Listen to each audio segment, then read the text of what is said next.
Halo, selamat datang di channel Dunia Para Gagak. Di sini kita akan menceritakan kehidupan di SMA laki-laki Suzuran atau yang lebih dikenal dengan Sekolah Para Gagak. So, tunggu apa lagi? Jangan lupa subscribe jika kalian ingin mengikuti ceritanya. Jangan lupa untuk tekan lonceng notifikasi, like dan share-nya ya. Oh ya, dan jangan di-skip ya agar tidak ketinggalan ceritanya. Yuk masuk ke cerita.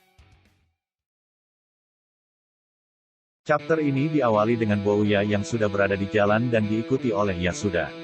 Nampaknya ini adalah keesokan harinya setelah Bouya dihajar oleh Rindaman kemarin.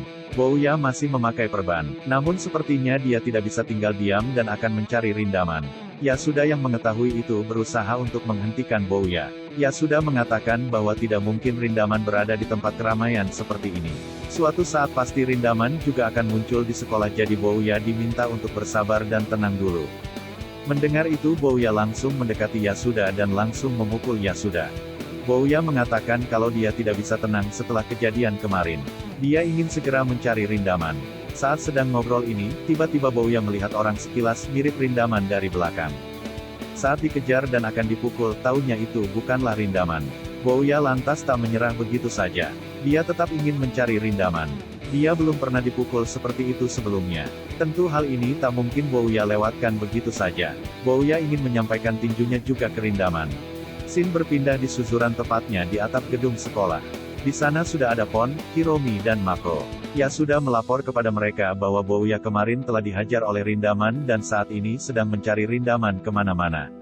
Pon, Hiromi dan Mako penasaran kenapa mereka bisa berduel. Yasuda mengatakan bahwa dia tidak tahu pasti kejadiannya karena dia sedang di kamar mandi. Tapi dia mendengar bahwa Bouya menanyakan apakah Rindaman pembunuh. Mendengar hal itu, Pon, Hiromi dan Mako tidak habis pikir dengan pertanyaan bodoh Bouya. Yasuda juga bercerita ke Hiromi bahwa dia sudah berusaha menghentikan Bouya untuk balas dendam ke Rindaman. Tapi Bouya tetap bersikeras ingin balas dendam. Hiromi yang mendengarnya pun menjawab percuma saja menghentikan mereka. Mereka sekarang juga satu sekolah. Cepat atau lambat, mereka pasti akan bertemu. Hiromi menjadi kepikiran sesuatu. Dia ingin mencari tahu lebih lanjut mengenai Rindaman.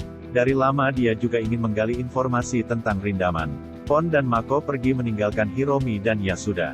Hiromi bertanya kepada mereka berdua, "Mau kemana kalian berdua?" Pon pun menjawab, "Jangan khawatir, mungkin lebih baik berpikir masih ada Bandou yang mungkin akan mengangkat kepalanya kembali."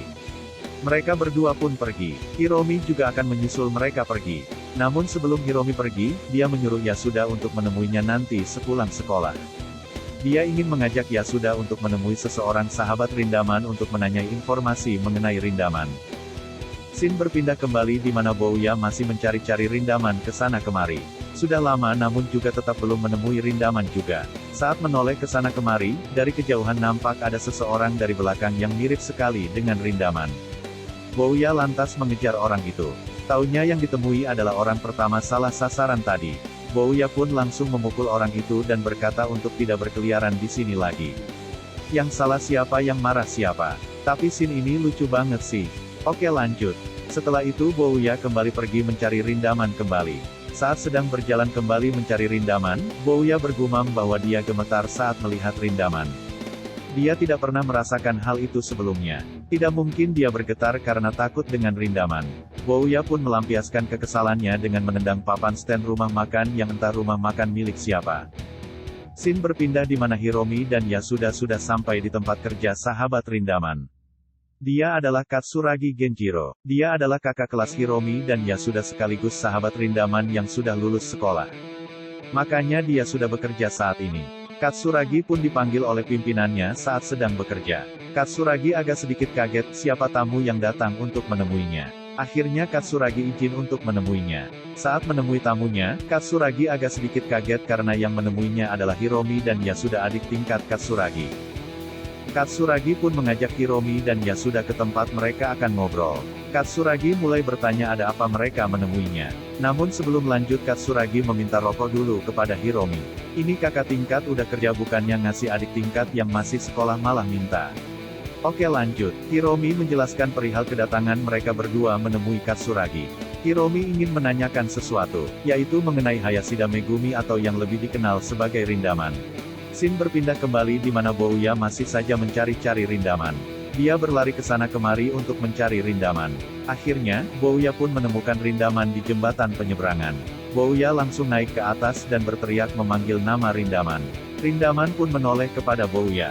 Bouya pun merasa puas sudah menemukan Rindaman. Bouya mengajak Rindaman untuk berjalan-jalan sebentar dengannya.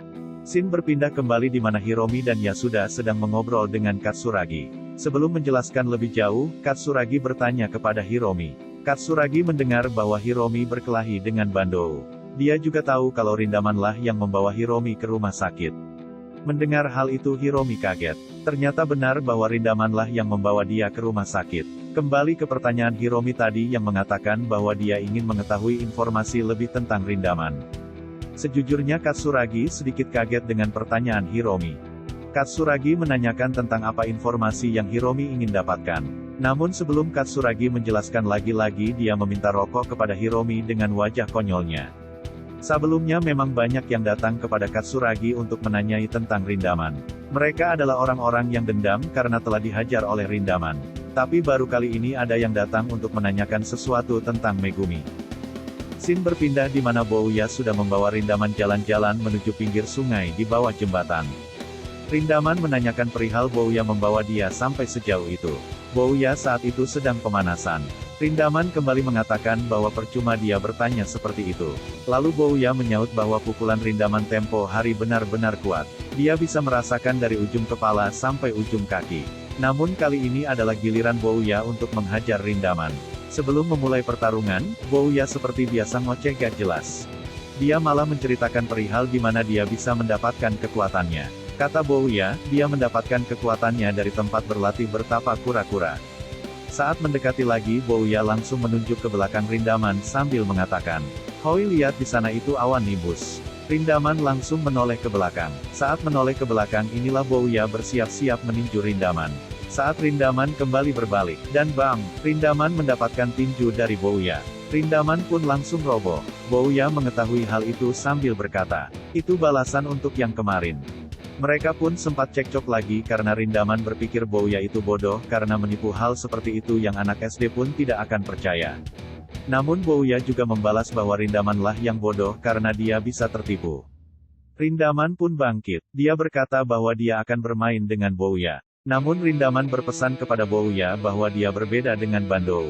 Bouya harus bersiap-siap. Scene kembali berpindah kepada Hiromi, Yasuda dan Katsuragi. Katsuragi menceritakan bahwa Megumi bukanlah seorang pembunuh. Tapi memang benar bahwa ayah dan kakak laki-lakinya meninggal. Sebenarnya, ayah dan kakak laki-lakinya itu juga bukan ayah kandung dan kakak kandung.